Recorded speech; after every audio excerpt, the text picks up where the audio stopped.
যাক, এই প্রশ্নের সঙ্গে সম্পর্কযুক্ত আমার প্রশ্ন ওটা মাথায় এসছে, সেটা হচ্ছে যে আমরা দেখতে পেলাম আপনার আলোচনায় যে আমরা আহ, কবি তারক সরকার, কবি মৃত্যুঞ্জয় এরা হরিচাঁদের সমসাময়িক, বা কবি তারক সরকার লীলামৃত লিখছেন, তাহলে বলা যায় উনি সমসাময়িক। যা লিখছেন বইয়ের পাতায় সেটা উনি দেখেই লিখছেন বা বিবেচনা করে লিখছেন। তাহলে এই সঙ্গে সম্পর্কযুক্ত বৈদিক ধর্ম বা ইয়ে নীতি নিয়ে আমার কিছু প্রশ্ন করার ছিল হরি লীলামৃত নিয়ে, সেটা একটু বুঝিয়ে বলতে হবে তো। বুঝিয়ে বলেন তো। ঠিক, এটা সুন্দর প্রশ্ন হয়েছে, কারণ এই প্রশ্নটা আমাদের এখন খুবই প্রাসঙ্গিক। হুম। হরিলীলামৃত একটা ছাপা বই, যে কেউ বাজার থেকে কিনে নিয়ে বইটা পড়তে পারে, পড়ুক আর না পড়ুক, ঘরে রাখলেই সেভাবে আমি মতুয়া বা সেভাবে আমি সূক্ষ্ম সনাতন ধর্মের অধিকারী। মূলত একটা ভুল ধারণা যে লীলামৃতটা না পড়েই লীলামৃতর সব কিছু মনে হয় যেন আমরা গ্রহণ করে ফেলেছি। এর একটা ভাবধারা আমাদের মতুয়াদের মধ্যে আমরা সবসময় লক্ষ্য করি। লীলামৃতের একটা ইতিহাস আছে। আমরা লক্ষ্য করেছি যে দশরথ এবং মহানন্দ পাগল যারা লীলামৃত লেখার উদ্যোগ নিয়েছিলেন, নিজেরা কিছুটা লিখেছেনও, কিন্তু সেটা নিজেরাই আবার বাদ করে দিয়েছেন, সেটা লেখা তাদের মনোভূত হয়নি। তাই তারা তারকরে যখন পেলেন, তখন তারকরে ধরলেন উপযুক্ত ব্যক্তি যাকে দিয়ে লীলামৃত লেখা যায়। তারকরে তারা ধরলেন যে তারক তোমাকে এই কাজটি করে দিতে হবে, ঠাকুরের লীলাগীতি। তখন লীলামৃত নাম ছিল না, নাম ছিল লীলাগীতি। তো তারক তো বলছে আমার দ্বারা এটা সম্ভব নয়, আমি কবিগান গিয়ে বেড়াই, ঠাকুরের সাথে কতটুকু সময় ঘুরে বেড়াই, আমি ঠাকুরের জীবনচরিত্র দেখবো, এটা সম্ভব নয়। তবুও বলছি তুমি ছাড়া এ কাজ হবে না। তখন তারক বাধ্যতামূলকভাবে দশরথ এবং ওই মহানন্দ পাগলের কথায় ওনারা বাধ্য হলেন তার লিখতে। তো কিছুটা লিখে যখন দশরথ সেটি, এই দশরথকে মৃত্যুঞ্জয় বোধ হয়, সেটি হরিচাঁদ ঠাকুরের কাছে দিলেন মৃত্যুঞ্জয়। তখন হরিচাঁদ ঠাকুর দেখে বলছেন, মানে ছন্দেই বলছে, আমি লীলামৃত ছন্দেই, মহাপ্রভু ডেকে বলে শোনো মৃত্যুঞ্জয়, লীলাগীতি লেখা এবে উচিত না হয়, ক্ষান্ত করো লেখালেখি মিথ্যা অপচার, অন্তরের মাঝে রাখো আসুন আমার। হরিচাঁদ ঠাকুর ঠাকুর নিজেই মানা করছেন। নিজেই মানা করছে। তারকের লেখাটার দিকে লীলাগীতি লেখা হয়েছিল। তখন আমরা যে লীলামৃত পাচ্ছি, তখন তার নাম লীলামৃত ছিল না। এই লীলামৃত নাম আসার পরে লীলাগীতি, তারপর হলো হরিচাঁদ চরিত্র সুধা, তারপর হলো শ্রী শ্রী হরি লীলামৃত। কাজে এটা একটা উত্তরণ ঘটেছে। তখন হরিচাঁদ ঠাকুর সেই লেখাটি নিজের কাছে রেখে দিলেন। এইখানে একটা অলৌকিকতা ঢুকিয়ে দেওয়া হয়েছে, আমি লীলামৃতের মধ্যে, বা অনেক লোকেই বলে থাকে কি সেটা, যে সরস্বতী সেই তারকের প্রথম লেখা কাগজটুকু চুরি করে নিয়ে গেছেন। এটা সম্পূর্ণ মানে সার্বৈব মিথ্যা। এখানে সরস্বতীর কোনো প্রশ্নই আসে না। হরিচাঁদ ঠাকুর নিজেই সেই লেখাটিকে নিজের কাছে রেখে দিলেন, যে এই লেখালেখি করো না, ক্ষান্ত করো লেখালেখি, মিথ্যা অপচয়, মিথ্যা অপচার, অন্তরের মাঝে রাখো আসন আমার। তোমরা আমাকে চাইছো, আমাকে আমার আসন তোমাদের অন্তরের মধ্যে রাখো, হতেই হবে, আমার জন্য লেখালেখির কোনো দরকার নেই। কিন্তু আমাদের বর্তমান লেখকরা লিখেছেন যে সরস্বতী সেই লেখাটি, তারকের লেখাটিকে চুরি করে নিয়ে গেছেন। কিন্তু যখন হরিচাঁদ ঠাকুর ইহজগৎ ত্যাগ করে পরজগতে পাড়ি দিলেন, তারপর ওই ঘর থেকে ওই লেখাটি পাওয়া গেল। তাহলে সরস্বতী কি তখন সে দিয়ে গেছিলেন নাকি ওনাদের কাছে? তা সরস্বতী নিয়ে লেখাটি কোথায় রেখেছিলেন? এইসব মানে ফালতু কথাবার্তা ঢুকিয়ে কিছু কিছু সাধু গোসাইরা, কিছু শিক্ষিত লোকেরও দেখছি এসব বলে বেড়ায়, মানে অত্যন্ত পরিতাপের বিষয় এটা।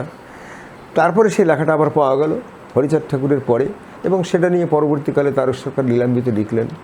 কিন্তু হরিচাঁদ ঠাকুর তো অনেক আগেই দেহত্যাগ করলেন। তারক সরকারের প্রায় অবস্থা সমীচীন। তখন সেটা সম্ভবত 1912 সাল ইংরেজি।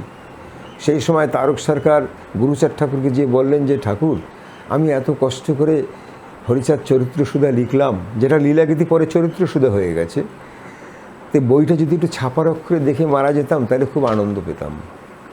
কথাটা সত্যি, মানে প্রত্যেকটা লোকের জীবনে এরকম একটা চিন্তাভাবনা থাকাটাই স্বাভাবিক, যে আমি কি লিখলাম সেটা যদি ছাপার অক্ষরে একটু দেখে যেতে পারতাম আনন্দ লাগতো। তখন গুরুচাঁদ ঠাকুর কিছু লোককে নিয়ে বসলেন, বসে চিন্তা ভাবনা করলেন যে হ্যাঁ বইটা ছাপানো যায় কিনা দেখার চেষ্টা করে। তো বই ছাপানোর আমি খুব সংক্ষিপ্ত আকারে বলছি, কারণ এটা অনেক বড় ইতিহাস। তো সেটা বলতে গেলে অনেক সময় লাগবে, সেটা যাচ্ছি না। বই ছাপানোর উদ্দেশ্যে বসা হলো, বই ছাপানোর সিদ্ধান্ত গ্রহণ করা হলো। তখন কিন্তু তারক সরকার নিজের চোখের যে অবস্থা এবং শারীরিক যে অবস্থা, তার পক্ষে ওই বই সাজিয়ে গুছিয়ে দেওয়া বা তার বানাম কারেকশান করা বা কোথায় দাড়ি কমা দরকার, এগুলি সম্ভব ছিল না। তখন তারই পরবর্তীকালের শিষ্য হরিবোস সরকার মহাশয়কে সেই দায়িত্ব দেওয়া হলো এবং সঙ্গে দেওয়া হলো দশরথকে, আর দেওয়া হলো শশীভূষণকে, যেটি গুরুচাঁদ ঠাকুরের বড় ছেলে। এদের তিনজনকে মূল দায়িত্ব দেওয়া হলো যে তোমরা এই বইটি ছাপানোর ব্যবস্থা করো। আমি আরও একটু তাড়াতাড়ি চলে যাচ্ছি। সেই বই ছাপানোর জন্য তৎকালীন দিনে আমাদের ভারতবর্ষে অর্থাৎ পশ্চিমবাংলার কলকাতায় 3টি ছাপাখানা ছিল। 2টি ছিল বর্ণ-হিন্দুদের ডাইরেক্ট, আরেকটি ছিল খ্রিস্টানদের।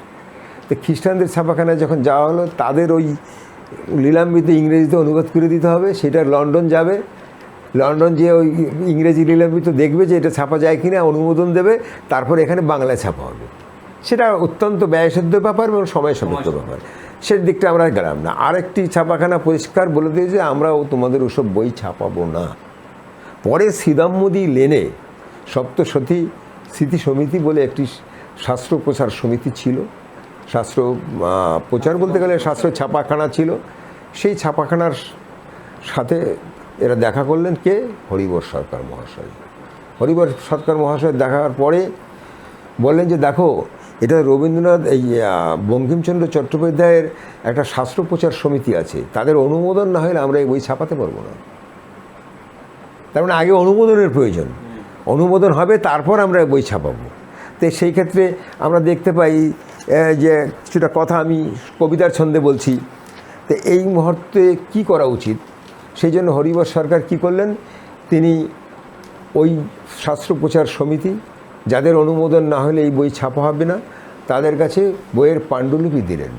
সেটা কবির কথায় যেটা ছিল, অগত্য সমিতির কাছে যায় হরিবর, আদ্যপন্ত পরে প্রতি এক কর্ণধর, গ্রন্থ পরে কর্তৃপক্ষ চক্ষু করে স্থির, অনাগত আশঙ্কায় হইল স্থির, অবৈদিক ধর্মবুঝি করে আগমন, পূর্ণ বৌদ্ধ ধর্মভঙ্গে হইবে পত্তন। একটু আগে বৌদ্ধ ধর্মের সাথে মতুয়া ধর্মের আমরা যে মিল খুঁজে পেয়েছিলাম দেখুন তারক সরকারের লেখার মধ্যে, এবং এরাও বুঝতে পারলো যারা বইটা পড়লো যে পূর্ণ বৌদ্ধ ধর্মে বঙ্গে হইবে আগমন, অর্থাৎ পূর্বে বৌদ্ধ ধর্ম ছিল, মাঝখানে বৌদ্ধ ধর্ম কিছুদিন বিলুপ্ত হয়ে গেল।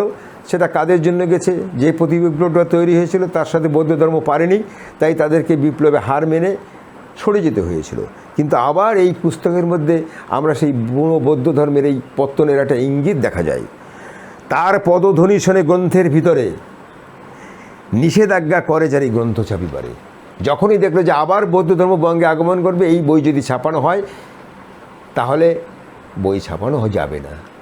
প্রকাশনীটা বৈদিক ধর্ম প্রকাশনী আর কি, প্রচার সমিতি। আচ্ছা আচ্ছা, শাস্ত্র প্রচার সমিতি আর কি। বৈদিক ধর্ম মানে বৈদিক শাস্ত্র প্রচার সমিতি, বৈদিক শাস্ত্র, যেটার কর্ণধার ছিলেন বঙ্কিমচন্দ্র চট্টোপাধ্যায়। কন্ট্রাডিকশনটা এই জায়গায় আছে। আচ্ছা, এইবার দেখো উন্নত নাই ছাপাখানা, তুমি যাবে কোথায়? খ্রিস্টানদের যে ছাপাখানা সেখানেও যারা করছে তারাও তো উচ্চবর্ণের লোক, তারা তো খ্রিস্টানরা এসে বাংলায় ছাপাচ্ছে না, তারা কর্মচারী রেখেছে। সে কর্মচারী কারা? কর্মচারী তো আমাদের সমাজের লোক নয়, একই কথা আর কি। তার পদধ্বনি শুনে গ্রন্থের ভিতরে, নিষেধাজ্ঞা জারি করে গ্রন্থ ছাপিবারে, চিহ্নিত করিল গ্রন্থ বহু জায়গার, আন্ডারলাইন করলো, বলে আগে এই সকল করো সংস্কার। কথাটা এখানেই, যে জায়গাগুলি তারা চিহ্নিত করলেন বলে এগুলি সংস্কার করো, অর্থাৎ এর পরিবর্তন তোমাদের করতে হবে। অবৈদিক ভাব দ্বারা সূক্ষ্মতত্ত্ব বৌদ্ধতত্ত্ব না থাকে পুঁথিতে, অবৈদিক ভাব দ্বারা হইবে মুছিতে। কী সুন্দর কথা, সূক্ষ্মতত্ত্ব বৌদ্ধতত্ত্ব না থাকে পুঁথিতে।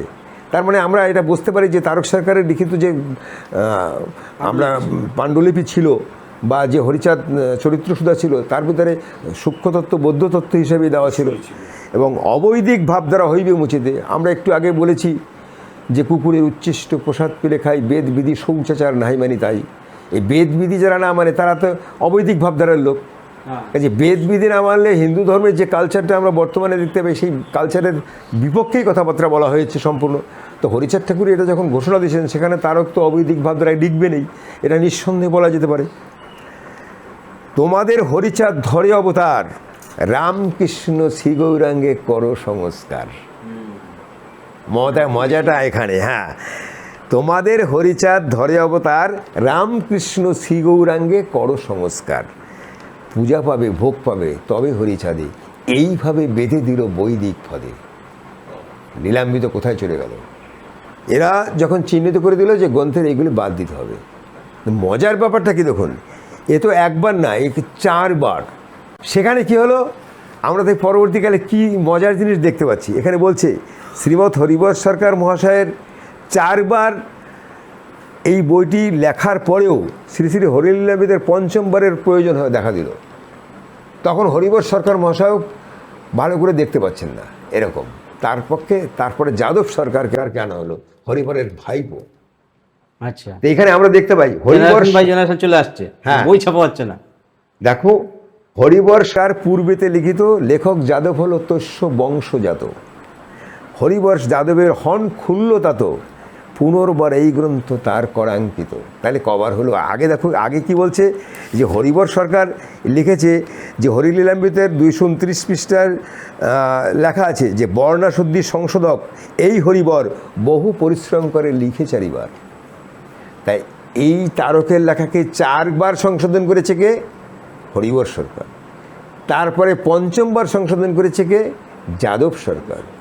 সেখানে কি করা হলো, রামকৃষ্ণ শ্রী গৌরাঙ্গের সাথে হরিচাঁদ ঠাকুরকে মিলিয়ে কতগুলি উপাখ্যান এখানে দেওয়া হলো, যেগুলি আমরা যারা একটু সূক্ষ্মভাবে লীলাম্বিত পড়ে তারা তারকের কিছু কথা তো রাখা হয়েছে, এবং বাদবাকি যে কথাগুলি প্রক্ষিপ্ত হয়েছে, মানে বিয়োজন দ্বারা সংযোজন হয়েছে, যেটা সম্পূর্ণ হয়েছে বৈদিক সাহিত্যের বা সেই পুরাণ গীতা বৈদিক ধ্যান ধারণার যে সমস্ত নায়করা তাদের চরিত্রগুলিকে হরিচাঁদ ঠাকুরের সাথে মিলিয়ে হরিচাঁদকে অবতার বানানো হয়েছে। এবং সেক্ষেত্রে হরিচাঁদের একটা অলৌকিকতা, মানে তিনি যে পরম্পরা নিয়ে আসছেন এইটাকে ঢুকিয়ে দেওয়া হয়েছে। সেখানে বুদ্ধের কথা নেই, সেখানে আছে কে রাম, সেখানে আছে কে কৃষ্ণ, সেখানে আছে কি শ্রী গৌরাঙ্গ। এবং পরবর্তীকালে আমরা লীলামৃত, যারা একটু সুন্দরভাবে লীলামৃত পড়বে তারা বুঝতে পারবে যে কোনটুকু। যার জন্য হরিবর সরকার একটি কথা ওই লীলামৃতের মধ্যে লিখে গেছেন। কি মজার কথা দেখুন, লীলামৃত লেখার পরে উনি তো বুঝতে পারছিলেন যে এই লীলামৃতটা আমি ঠিক লেখি নাই, এই লীলামৃত পরিবর্তন করতে হয়েছে। হ্যাঁ, ইয়েস, তিনি লিখলেন কি, দেখো, উপরিউক্ত ঘটনাবলী প্রমাণ করে যে বর্তমানে আমরা যে শ্রী শ্রী হরি লীলামৃত গ্রন্থকারী শ্রীমৎ তারকচন্দ্র সরকার মহাশয় দ্বারা লিখিত তা স্ববিরোধিতায় পূর্ণ। এটা অনুমান করা সম্ভবত ভুল হবে না যে তারকচন্দ্র দ্বারা নির্মিত বৈদিকবাদ বিরোধী শ্রী শ্রী হরিচাঁদ ঠাকুরের লীলাগীতি বা চরিত্রসুধা, যেটা অবলিক চরিত্রসুধা, শ্রীমৎ হরিবর সরকার এবং যাদব সরকার মহাশয় দ্বারা 3 বছর কাল বিয়োজনকৃত সংযোজনের মাধ্যমে ব্রাহ্মণ্যতন্ত্রের পুরাণ আদির আদলে রূপান্তরিত করা শ্রী শ্রী হরি লীলামৃত। পরিষ্কার হলো কথাটা? 3 বছর কাল পর্যন্ত এরা শুধু এই উলট পালট করছে, আর বারবার নিয়ে গেছে ওই শাস্ত্র প্রচার সমিতির কাছে। তারা বলছে না, আমি হানাই, এখানে করো, এই করো। তাহলে একবার রামের সাথে মিলাইছে যে রামই হরিচাঁদ রূপে এসছেন, কৃষ্ণই হরিচাঁদ রূপে আসছেন, গৌরাঙ্গর পরে তৃতীয়, দেখবেন প্রথম কথাটা এই ঢুকানো হয়েছে ওই রকম একটা কথা দিয়ে। মানে আশ্চর্য হয়ে যাই আমরা, যেখানে একটা অবৈদিক ভাবধারায় সনাতনী চিন্তা ভাবনায় যে লীলামৃতটা তারক সরকার আমাদের তৈরি করেছিলেন, সেই লীলামৃত ছাপার জন্য সেটি সম্পূর্ণ ব্রাহ্মণ্যবাদ দ্বারা নিঃশেষিত হয়ে গেল, অবতারবাদে রূপান্তরিত হলো। যে হরিচাঁদ নিজে অবতারবাদের বিরোধিতা করেছেন, সেই হরিচাঁদকে আমরা অবতার বানিয়ে ছেড়ে দিয়ে মানুষের সাথে একটা দূরত্ব তৈরি করে দিচ্ছি, তাকে মন্দিরের ভিতরে আবদ্ধ রেখে আবার সেই রাম কৃষ্ণ সেই গৌরাঙ্গের মতন তাকে পুজো দিচ্ছি। মানে আশ্চর্য, এটা সত্যি সত্যি আমরা দুঃখের ব্যাপার। তাই এইখানে একটা জিনিস বলে রেখা ভালো, গুরুচাঁদ ঠাকুর এই বই ছাপাতে চেয়েছিলেন না।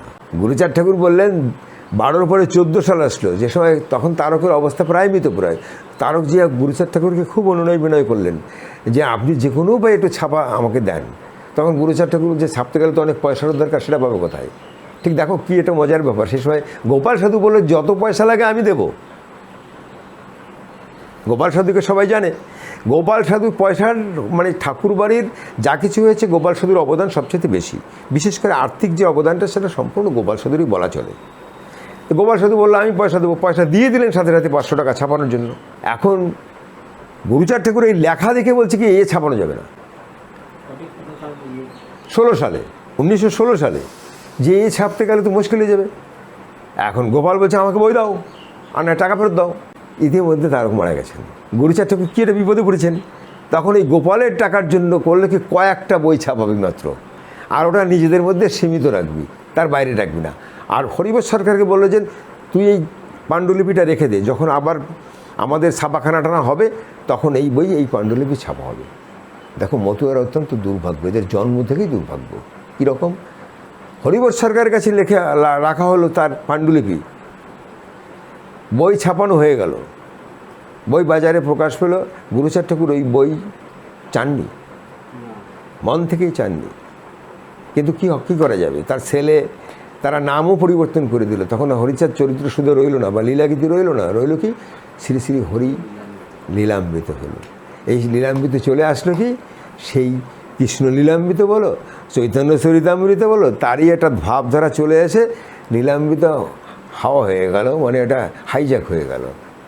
এটা বৈদিক ভাবধারা চলে আসলো যার বর্তমান লীলামৃতের ভিতরে। এই জন্য আমরা বলতে পারি, সেই জন্য তিনি হরিবর সরকার লিখলেন, কি কথাটা লিখে গেলেন, ঠাকুরের অনুগামীদের প্রতি আবেদন রেখেছেন পাঠকবর্গ যেন রাজহংসের রাজহংসবৎ জল মিশ্রিত দুধ থেকে জলটুকু বাদ দিয়ে শুধু দুধটুকুই গ্রহণ করেন। তাহলে এই যে লীলামৃত যেটা ছাপা হলো, এই লীলামৃত জল মিশ্রিত মানে ব্রাহ্মণ্যবাদ মিশানো রয়েছে।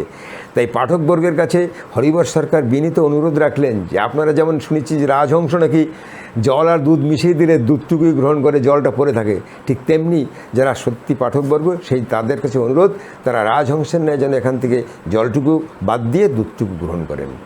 কাজেই আমি যারা লীলামৃত পড়েন বা লীলামৃত নিয়ে আলোচনা করেন, আপনাদের কাছে আমি বিশেষ অনুরোধ রাখবো যে আপনারা লীলামৃত শুধু পড়েই ওই ব্যাখ্যা করতে যেন না, একটু বুঝে শুধু ব্যাখ্যা করলে আমার মনে হয় ভালো হয়। কারণ একটা অশিক্ষিত লোক বা নিরক্ষর যাদেরকে আমরা বলি, তারা হয়তো ওই বই দেখে পড়ে গেল, কিন্তু আমরা যারা একটু স্বাক্ষর জ্ঞান হয়েছি গুরুচাঁদ হরিচাঁদের কৃপায়, আমাদের পক্ষে অন্ততপক্ষে ওই রাজহংসের মতন একটু বেছে সেজে তারপরে প্রচার করা উচিত। এটা আমার বিশেষ অনুরোধ।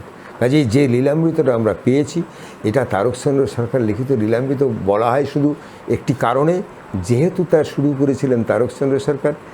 মূলত এই লীলামৃত হরিবর সরকার এবং যাদব সরকার দ্বারা 5 বার লেখার ফলে এটি আর আমাদের সেই অবৈদিক ভাবধারার মানব ধর্মী যে সনাতনপন্থী চিন্তাভাবনা হরিচাঁদ ঠাকুরের মধ্যে ছিল, সেটি আর তা রইল না। এটি ব্রাহ্মণ্যবাদের কবলিত হয়ে সেই মনুবাদী ভাবধারার মধ্যে মিশে একাকার হয়ে হরিচাঁদ ঠাকুরকে অবতার বানিয়ে ছেড়ে দেওয়া হলো। কাজে এই লীলামৃত গ্রন্থ যদি ওই সেই আম্বেদকরের মতনই বলতে হয় যে আমি যে সংবিধান তৈরি করেছিলাম সেই সংবিধান আর মানুষের সংবিধান রইল না, তো এটিকে যদি পুড়িয়ে দেওয়ার জন্য কোনো এক ব্যক্তি থাকেন, তার প্রথম সারির প্রথম ব্যক্তি আমি। আর এখানেও আমি বলতে হয় যে লীলামৃত তারকচন্দ্র সরকার লিখেছিল, সেই লীলামৃত হরিবর সরকার এবং যাদব সরকারের দ্বারা ব্রাহ্মণ্যবাদী কৌশলের কাছে পরাস্ত হয়ে যে লীলামৃতটা আমাদের হাতে এলো, এই লীলামৃত সকলের পড়া বা সকলের ব্যাখ্যা করা উচিত নয়। একটু দেখে শুনে পড়ে সমস্ত শিক্ষিত সমাজের কাছে আমার অনুরোধ যে তাঁরা যেন এটাকে বিবেচনা করে পড়েন এবং বিবেচনা করে প্রচার করেন। শুধুমাত্র পুঁথিগত যে ভাষাগুলো আছে সেই জায়গাটা বুঝলে হবে না। আমি তোমাকে দেখাতে পারি, আমার লীলামৃত দেখলে তুমি রাগ হবে। মানে আমি যে বইটাকে ক্রস করেছি, আমার পড়ে যেখানে মনে করছি যে এগুলি জল মেশানো, সেই জলগুলিকে আমি কেটে দিয়েছি, মানে যেটা থাকার কথা নয়। কারণ যে তারকের ভাবধারা মানে যে জায়গায় এগুলো সংশোধন করা হয়েছে মনে হচ্ছে যে এই জায়গাগুলো হয়তো পরবর্তীকালে ঢোকানো হয়েছে, এগুলো একটু যারা পড়াশোনা করে তারা ধরতে পারবে। মূল ভাবধারা হরিচাঁদ ঠাকুরের জন্মবৃত্তান্ত বলতে যে আমি নকিবের কাহিনী, নকিব জোলার কাহিনী ঢুকিয়ে দিলাম, এর সাথে মিল নেই, ভাব নেই, এটা বোঝা যায়। এবং আরও কিছু অলৌকিকতা আছে এর মধ্যে। আমি ওই কথার প্রশ্নটা এখানেই শেষ করে দিচ্ছি। মানে আমরা দেখেছি আমাদের কিছু গোসাইরা বা আমাদের কিছু ভালো লোক বলতে গেলে আমাদের সমাজের শিক্ষিত ব্যক্তিরা, তারাও তাদের লেখার মধ্যে এমন কিছু লেখা রাখেন, জানি না হয়তো নিজেদের বইয়ের কলেবরটা করে প্রচারের আলোতে আসতে চান। দ্বিতীয় কথা হয়েছে যে এই ঘটনাগুলি লিখলে হয়তো বেশি খরিদ্দার পাবো, বেশি বই বিক্রি হবে, একটা প্রফিট হবে বেশি, বা একটা অর্থনৈতিক লাভ আমি পাবো, এই জন্য বইগুলি লেখেন। কিন্তু যেটা ক্ষতি করে যাচ্ছেন সেই ক্ষতি অপূরণীয়। আমি তাদের কাছে বিনীতভাবে অনুরোধ করব যে আপনারা লীলাম্বিতের সার কথাটাকে গ্রহণ করে সেটুকুই শুধুই করুন, না হলে মতুয়া ধর্ম একদিন বা এই সূক্ষ্ম সনাতন ধর্ম একদিন আবার হারিয়ে যাবে এই হিন্দুত্ববাদী ধর্মের মধ্যে পুরোপুরি যেটুকু আছে, অনেকটা হারিয়ে গেছে। আর কারণ এর মধ্যে অলৌকিকতা এই লীলাম্বিতের ভিতরে কোথাও, আমি একদম এখানে দাঁড়িয়ে বলছি ক্যামেরার সামনে অন ক্যামেরায়, যে লীলাম্বিতের কোথাও লেখা নাই যে মরা গরু মৃত গরু হরিচাঁদ ঠাকুর বাঁচিয়েছেন। লীলাম্বিতটা যারা পড়েন আপনারা একটু পড়ে দেখবেন, এটা কোথাও লেখা নেই, মৃত প্রায় বলা হয়েছে, অর্থাৎ তখন মরেনি। এবং যে বিশ্বনাথ হরিচাঁদ ঠাকুরের বন্ধু তাকে বাঁচিয়েছেন, সেও কিন্তু যখন বুঝতে পারলো মানুষজন হয়তো আর বেশিক্ষণ বাঁচবে না, তখন তাকে বাইরে আনলো, এমন সময় হরিচাঁদ ঠাকুর এলেন, এসে তাকে বাঁচালেন। কিন্তু বলেনি, কোথাও তারক সরকার লিখে যায়নি যে বিশ্বনাথ মারা গেছিল বা গরুটা মারা গেছিল, এটা লীলাম্বিতের কোথাও নেই। একদম আমি লীলামৃত কয়েকবার পড়ে দেখেছি, তো এরকম কোনো কথা নেই। কাজে এই অলৌকিকতাটা আমাদের কিছু গোসাইরা এরাই ছড়াচ্ছে। কিছু গোসাই কিছু বুদ্ধিজীবী লোক, এরা বুদ্ধিজীবী বলা চলে। হ্যাঁ, তারা যাই হোক, তুমি এরপরে অতিরঞ্জিত করে শুধুমাত্র নিজেদের কিছু লাভের জন্য এটা করে। অলৌকিকতা এনে মানুষকে যেটা ভয় দেওয়া হয় দিয়ে আমার দলে আনার জন্য বা আমার শিষ্য বানানোর জন্য, যদিও এখানে শিষ্য গুরুর খুবই, এটা পরে বলবো আমি। ঠিক আছে। এখন লীলাম্বিত সম্পর্কে যেটুকু আমি বললাম, আমার জানা মতে আমি দেখেছি, সত্যি লীলাম্বিত পড়ার সময় খুব ভালোভাবে পড়া উচিত। আর দ্বিতীয় কথা, লীলাম্বিতকে সব জায়গাটা ব্যাখ্যা করা আমাদের পক্ষে সম্ভব নয় এখনও। আমরা চেষ্টা করি অনেকের কাছে জিজ্ঞাসাবাদ করে কোনো একটা কথাকে প্রকাশ করার জন্য, তবে তার মধ্যে থেকে যে একটা অনুধাবন করি, যে জ্ঞানটা দীর্ঘদিন পড়াশোনার মধ্যে দিয়ে হয়েছে, সেটা আমাদের কাছে এখন পরিষ্কার। যেটা বললাম, এরকমই একটা চিন্তাভাবনা আমাদের কাছ থেকে বেরিয়ে এসেছে 40-50 বছরের পড়াশোনার পরে। ঠিক আছে, তাহলে আমি পরবর্তী প্রশ্নে যাচ্ছি। প্রশ্ন হচ্ছে যে গুরুচাঁদ কি হরিচাঁদের উত্তরসূরি? উত্তরসূরি বলতে বোঝাতে চাইছি যে হরিচাঁদ যে কাজটা করতে চাইছিল, সমাজ বিপ্লব, একটা আলাদা পথ অবলম্বন করলো, সেই পথটাকে উনি প্রসারিত করলেন।